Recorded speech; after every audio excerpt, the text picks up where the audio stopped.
ये रास क्या है? ये रास है मिलन। किसका मिलन? जीवात्मा का और परमात्मा का, भक्त का और भगवान का एक पवित्र मिलन है। उस मिलन में किसका प्रवेश है? गोपियों का। अब गोपियों का प्रवेश है तो शंकर जी क्या बनकर आए? शंकर जी पुरुष हैं, लेकिन बने क्या? गोपी। गोपी कोई स्त्री नहीं कि केवल स्त्रियों के संग रास, नहीं। वहां पर शंकर जी आए तो गोपी बनकर आए, नारद जी आए तो गोपी बनकर आए, प्रहलाद जी आए तो गोपी बनकर आए। वहां जो जाएगा क्या बनकर जाएगा? गोपी। मतलब क्या? गोपी, गौ मतलब इंद्रियां, पी मतलब पीना। जिन गोपियों ने अपने अंदर की सारी वासनाओं को, इच्छाओं को समाप्त कर दिया, जिसके भीतर कोई इच्छा ना रह गई, एक कृष्ण को पाने की इच्छा शेष, जिसके भीतर संसार की सारी कामनाएं नष्ट हो गईं, जो व्यक्ति निष्काम हो गया वह गोपी की श्रेणी में पहुंच गया, वो है गोपी। और जो निष्काम होकर गोपी की श्रेणी में चला गया, उनके संग प्रभु रास रचाएंगे। मतलब रास मतलब उन्हें स्वीकार करेंगे। हमारे भारत में कुछ महीने पहले, अब तो लगभग साल हो गया, हमारे देश में दिल्ली में एक मिलन हुआ जिसको G20 समारोह नाम दिया गया। क्यों? अभी हमारे भारत में दिल्ली में एक मिलन हुआ नेताओं का, G20 हुआ था। क्या हुआ था G20 में? 20 देश के नेता आए और हमारे देश के प्रधानमंत्री जी से वो मिले, साथ में खाए, साथ में बातें किए, साथ में उठे बैठे गले लगे। क्या था वो? मिलन था। हमारे देश के नेता 20 देशों के नेताओं से क्या कर रहे थे?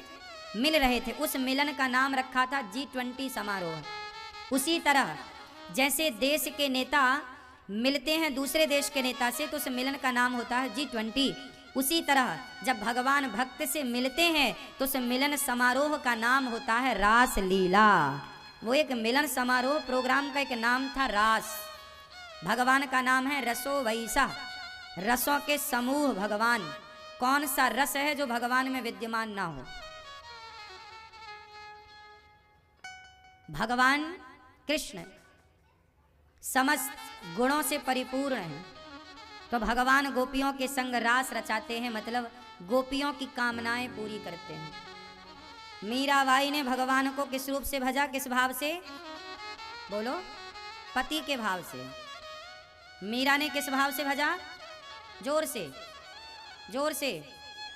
अब मुझे बताओ कि मीरा ने कृष्ण को पति के भाव से भजा तो मीरा ने सही किया कि गलत किया?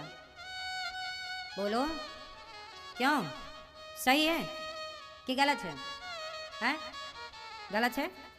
सही है? हाँ। जाकी रही भावना प्रभु मूरत देखी तिन। भगवान को मीरा ने पति के भाव से भजा, यशोदा ने पुत्र के भाव से भजा, द्रौपदी ने भाई के भाव से भजा, अर्जुन ने मित्र सखा के भाव से भजा, ग्वाल वालों ने सखा के भाव से, मित्र के भाव से भजा, शिशुपाल ने शत्रु के भाव से भजा, रावण ने कंस ने शत्रु भाव से भजा। तो मीराबाई ने पति के रूप से कृष्ण को भजा, तो भगवान को मीरा के सामने पति रूप में प्रकट होना पड़ेगा कि नहीं?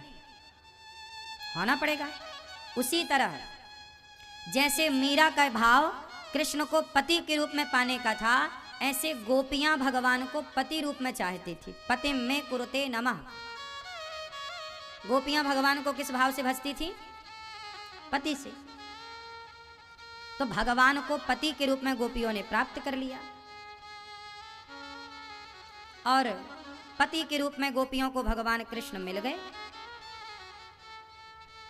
पति का मतलब ये नहीं कि कोई भोग विलास की लीला का नाम पति है।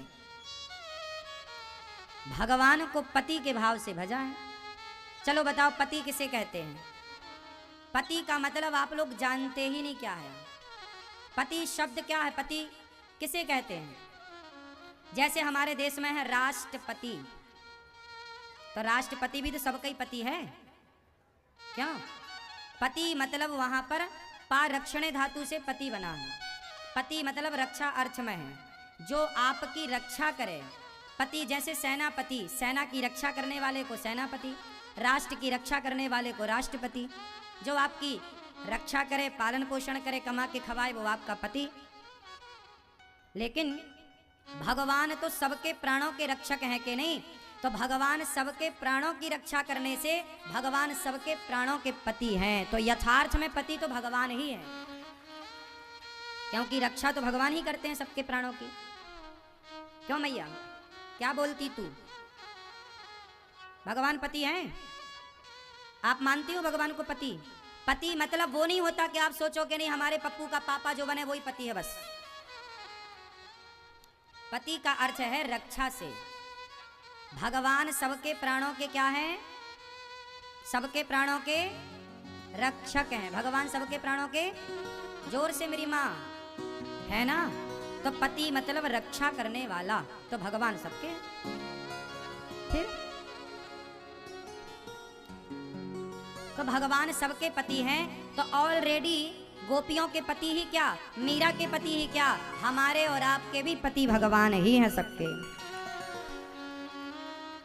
और भगवान के 16,108 पत्नियां क्या, हम सब भगवान की हैं। तो गोपियां भगवान को अपना पति बनाना चाहती थी, पति भाव से भजती थी। और शंकर जी आए गोपी भाव से। तो गोपी मतलब जो भी भक्त निष्काम हो जाता है वो गोपी के भाव में पहुंच जाता है। तो उस गोपी एक स्त्री का नाम नहीं है, गोपी एक भाव का नाम है। तो जो कृष्ण ने रास रचाए उसमें कैरेक्टर ढीला की कोई बात थी? क्या था? मिलन था। किसका मिलन? भक्त और भगवान का। लेकिन उस मिलन को कुछ लोग कहते हैं कि ये लीला है, कैरेक्टर ढीला से जोड़ देते हैं, जाकी अब बुद्धि जैसी वैसी बात। लेकिन वो भगवान है। भगवान काम के अधीन नहीं होते। उसी रास में कामदेव ने अपनी पराजय स्वीकार की। इससे भगवान को कामदेव ने नाम दिया अच्युत। भगवान कृष्ण का एक नाम है अच्युत। अच्युत नाम किसने दिया? कामदेव ने। ऐसे भगवान गोपियों का आवाहन करते हैं। गोपियां काम छोड़ छोड़ करके आती हैं। तो आज से आप लोग भी कृष्ण को अपने सर्वस्व के भाव से भजो। प्रभु त्वमेव माता च पिता त्वमेव, त्वमेव विद्या द्रविड़म त्वमेव, त्वमेव, आखिरी में है त्वमेव सर्वम। आप हमारे सब कुछ हैं। और बात सही भी है, भगवान ही तो हमारे सब कुछ हैं। इसलिए भगवान में पूर्ण समर्पण भाव से भजो। ये पति जो आपका है ना सांसारिक, ये कुछ वर्षों के लिए मिलता है, पर भगवान से तो आपका रिश्ता सदा से है। इसलिए ये मत कहो कि हमारा पति नहीं है, हैं? हमारे पति भगवान है। हम सबके पति भगवान है। ये वाला पति साथ छोड़ के चला गया, कोई बात नहीं, परमेश्वर तो है सबकी रक्षा करने वाले। हम अकेले नहीं, इसलिए तो कहा ना, तू अकेला ना ही प्यारे राम तेरे साथ में। सदा भगवान हमारे साथ है।